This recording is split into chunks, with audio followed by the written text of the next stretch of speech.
അടുത്ത് നമ്മൾ ടൂൾസ് മാത്രം കിട്ടുന്ന ഒരു കടയൊക്കെയാട്ടോ വന്നിട്ടുള്ളത്. ഇവിടെ ടൂൾസുകൾ മാത്രമാണ്. അക്വിഡ് പവർ ടൂൾസ്, എല്ലാവിധ ടൂൾസും ഉണ്ട് കേട്ടോ. വിധം എല്ലാ സാധനങ്ങളും ഉണ്ട്. നമുക്ക് മിനി ബെഞ്ച് ഡ്രില്ലുണ്ട്, ഫിക്സ് ചെയ്തിട്ട് അടിക്കണ.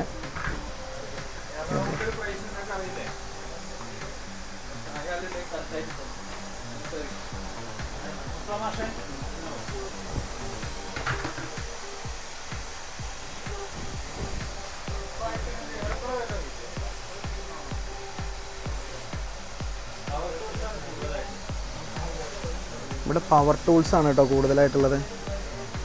അല്ലേ, സ്ക്രൂ ഡ്രൈവറിൻ്റെ തന്നെ പല ടൈപ്പ് സാധനങ്ങളുണ്ട്.